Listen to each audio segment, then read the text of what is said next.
Khusus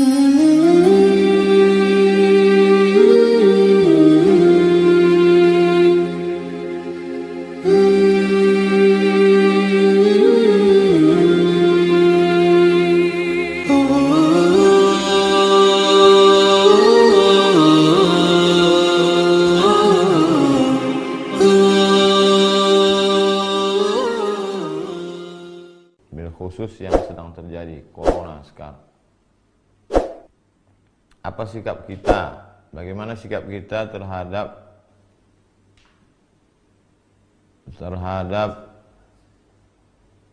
beberapa daerah yang mengosongkan masjid, tidak melaksanakan sholat Jumat dan sholat berjamaah? Apakah sebaiknya kita sholat ke masjid atau di rumah pada saat bencana, pada saat wabah? Maka Nabi SAW sudah mengajarkan kepada kita dalam Sahih Bukhari dan Muslim, idza sami'tum bihi ta'un, idza sami'tum bihi, kalau kamu mendengar ada bihi di situ maksudnya ta'un, wabah, bencana, musibah, penyakit, bi ardin, pada suatu daerah, la taqdimu alaih, jangan kamu datang ke sana. Kita sudah tahu di daerah itu ada wabah penyakit, maka kita jangan datang. Wa idza waqa'a bi ardin wa antum biha, kalau kamu berada di suatu tempat dan di situ ada wabah penyakit, fala takhruju firaran minhu, maka jangan keluar dari daerah itu. Ini kan yang dilakukan oleh beberapa negara sekarang. Italia misalnya, kita sudah tahu di sana ada wabah terbesar nomor 2 setelah Cina. Maka kita jangan ke sana, jangan liburan ke sana. Ini dikasih cuti malah pergi liburan ke Eropa. Dan kalau kita udah sempat ke sana, maka jangan pulang ke Indonesia. Alhamdulillah sekarang sudah ada karantina 14 hari untuk sterilisasi. Kalau sudah bersih, dia steril, tidak ada membawa virus, baru dia boleh lagi berinteraksi sosial dengan masyarakat.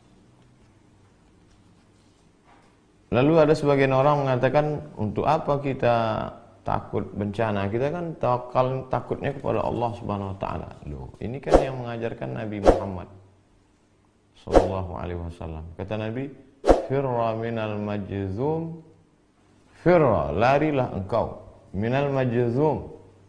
Kalau ada orang yang terkena penyakit menular, di sini dalam konteks ini Nabi menyebutkan penyakit kusta. Firra minal, larilah engkau dari orang yang kena penyakit kusta, firaraka minal asad, seperti engkau lari dari singa. Jadi kita lari dari suatu daerah kawasan yang banyak virus itu bukan kita lari dari takdir. Bahkan pada masa Sayyidina Umar bin Khattab ada suatu lembah, di situ banyak wabah, hama, virus.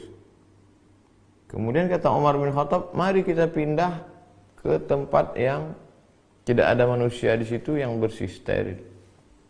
Loh, kalau begitu kita lari dari takdir, kita pindah dari takdir yang buruk ke takdir yang baik. Nah, jadi bukan berarti ketika ada orang terkontaminasi bakteri lalu saya tidak takut pada bakteri, hanya takut pada Allah. Itu tidak betul. Kita sudah meninggalkan sunnah Rasulullah SAW. Bagaimana kalau ada orang yang jelas-jelas tertular, kena virus, lalu dia ingin bersalaman dengan kita? Zaman Nabi pernah itu. Ada orang yang sudah terkena penyakit kusta menular. Kata Nabi, inna qad bay'anaka farji', kami sudah membaiat engkau, sudah berbaiat. Farji', mestinya berbaiat itu salaman, tapi kata Nabi karena dia kena penyakit menular, inna qad bay'anaka, sudah, farji', pulanglah, tidak perlu bersalaman.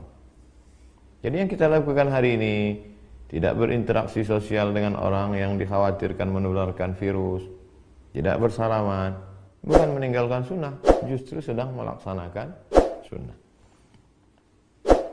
apakah wabah ini hanya baru sekarang terjadi? Kita baca apa yang disebutkan oleh Imam Az-Zahabi dalam kitab Syiar A'lam An-Nubala. Wa kana al-qahtu 'aziman bi Misra. Pernah suatu masa terjadi di Mesir itu masa paceklik. Wa bil Andalus. Tidak hanya di Mesir, sampai ke Andalusia, Spanyol. Mesir, Libya, Tunisia, Aljazair, Maroko, Spanyol. Wa ma'ahidha qahtun wala waba'un mithlu. Belum pernah terjadi masa paceklik, kemarau panjang dan wabah penyakit sedahsyat itu. Di Qurtubah, di Spanyol, di Andalusia. Hatta baqiyatil masajidu mughlaqah. Sampai masjid-masjid ditutup. Bila musallin, tidak ada orang salat. Masjid tutup, tak ada salat. Sama seperti sekarang. Wa summiya 'amul ju'il akbar. Tahun itu disebut dengan tahun al-ju'il akbar. Tahun kelaparan, wabah penyakit terdahsyat, terbesar dalam sejarah. Begitu kata Imam. Jadi jangan pernah kita merasa memang ini lagi takdir kita. 1820 pernah terjadi. Dulu ada namanya kolera, dulu pernah ada flu burung, dulu pernah ada medco. Dan ini takdir. Makanya di antara rukun iman antu'mina billah wa malaikatihi wa kutubihi wa rusulihi wal yaumil akhir wa biqadri khairihi wa syarrihi. Oleh sebab itu bagaimana sikap kita? Ati'ullah, taat kepada Allah, wa ati'ur rasul, taat kepada Rasulullah SAW, wa ulil amri ulama. Majelis Ulama Indonesia sudah mengeluarkan tentang masalah salat berjamaah, tentang masalah tidak berkerumun, dan saya pribadi tidak melaksanakan tabligh akbar untuk menjaga ini.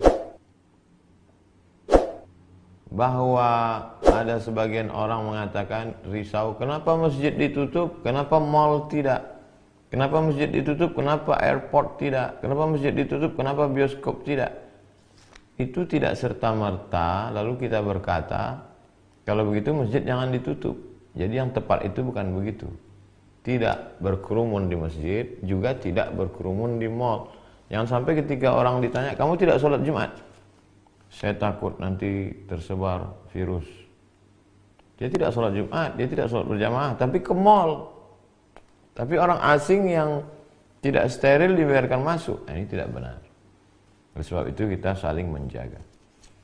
Saya percaya kepada Majelis Ulama Indonesia, dan khusus Mesir, karena saya alumni Al-Azhar, ikut Hay'atu Kibar Ulama Al-Azhar. Saya sebagai orang yang awam, tidak berilmu, ikut ulama-ulama guru-guru kami di Azhar yang sudah mengeluarkan keputusan pada tanggal 15 Maret 2020 tentang gugurnya sholat Jumat dan sholat fardu. Perlu kita pahami bahwa korban akibat virus corona di Mesir jauh di bawah Indonesia. Coba lihat pengumuman, paling tinggi di atas Cina, setelah itu Italia, setelah itu Iran. Kita, Mesir jauh di bawah. Oleh sebab itu Mesir saja langkahnya begitu, apalagi kita. Wallahu a'lam bishawab. Assalamualaikum warahmatullahi wabarakatuh. Waalaikumsalam warahmatullahi wabarakatuh. Bagaimana cara menjelaskan kepada orang tua yang baik agar selalu tidak merasa bangga karena sudah haji, tidak pamer dan tidak merasa baik, dan menjadi wanita salihah itu seperti apa? Wahai bapak-bapak, orang tua yang anaknya sudah ngaji, sudah diajarkan di rohisnya, di sekolahnya, di kampusnya tentang tawadu, rendah hati, tiba-tiba setelah dia pulang ke rumah, dia mendapati orang tuanya masih angkuh dan sombong walaupun sudah haji. Maka kita perlu merenungkan apa makna dari ibadah. Semua ibadah dalam Islam itu ada tujuannya. Salat, inna salata tanha 'anil fahsya wal munkar. Salat mencegah dari keji dan munkar. Puasa, ya ayyuhalladzina amanu kutiba alaikumus shiyam kama kutiba alal ladzina min qablikum la'allakum tattaqun. Tujuan puasa takut. Haji, tujuan haji, faman faradha fihi al hajja, siapa yang melaksanakan haji fala rafasa, menjauhi seksual, wala fusuqa, jangan lagi nakal secara yang non seksual, korupsi, termasuk dosa batin, angkuh, sombong, takbur, hasad. Wala jidal, lidahnya tidak kasar. La yadkhulul jannah, tidak masuk surga man kana fi qalbihi, siapa yang dalam hatinya mithqala habbatin min khardalin min kibrin, ada sombong sebesar biji sawi.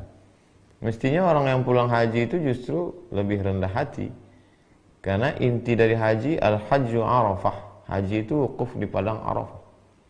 Di padang Arafah dia sudah melihat tidak ada orang kaya, tidak ada orang miskin, tidak ada ulama, tidak ada rakyat jelata, tidak ada penguasa, semua pakaiannya sama.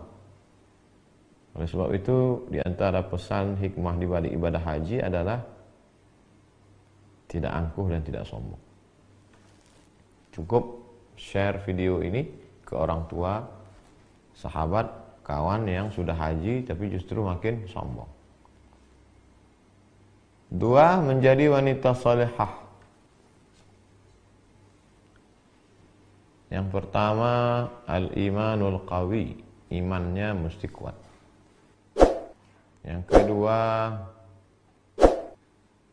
al-iman al-aqidatul matinah, imannya kuat. Yang kedua, sahihul ibadah, ibadahnya mesti benar. Yang ketiga, al-akhlaqul karimah, berakhlakul karimah. Ada orang sopan, baik, lembut, tapi akidahnya menyimpang, tidak betul. Ada orang rajin ibadah, rajin sedekah, tapi lidahnya kasar, berarti akhlaknya kurang. Seorang baru dikatakan baik kalau cukup 3. Al-aqidatul matinah, akidahnya, tauhidnya benar, la ilaha illallah Muhammadur Rasulullah. Kemudian setelah itu al-ibadatus sahihah, sahihul ibadah, ibadahnya benar menurut tuntunan sunnah Rasulullah sallallahu alaihi wasallam. Yang ketiga, al-akhlaqul karimah, berakhlakul karimah. Berdosakah seorang ibu jika saat anak membangun rumah tapi uangnya dikorupsi oleh ibunya? Datang seorang melaporkan ayahnya kepada Nabi SAW. Ya Rasulullah, ayah saya mengambil harta saya. Kata Nabi, anta wa maluka li abik, engkau dan hartamu milik bapak. Jangankan engkau, jangankan hartamu, engkau, anta wa maluka li abik, engkau dan bapakmu, engkau dan dirimu milik bapak. Nabi sedang mengajarkan bakti seorang anak kepada orang tua. Tapi pun meskipun begitu, tentu ada batas kewajaran. Kira-kira yang wajar itu berapa? Kalau sampai di atas lebih dari kewajaran, tapi jangan gara-gara itu sampai seperti yang kita lihat di pengadilan. Seorang anak menuntut ibu hanya karena sebatang kayu yang dipotong. Oleh sebab itu tidak benar. Jadi dalam hal ini mesti dilihat batas kewajaran. Ibu mengambil uang untuk keperluan dia sehari-hari. Kira-kira batas yang normal, yang wajar itu berapa untuk kebutuhan seorang ibu? Makannya, pakaiannya, dia ambil, baik. Tapi lebih daripada itu, maka mesti diberitahu. Bukan anak yang beritahu, tapi ada orang lain yang ucapannya didengar oleh si ibu. Wallahu a'lam bishawab.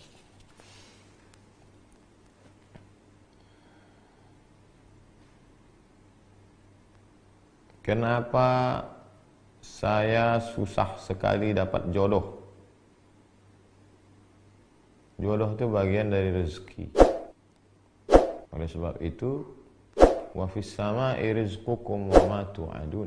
Rezeki kamu dijanjikan Allah Subhanahu wa taala.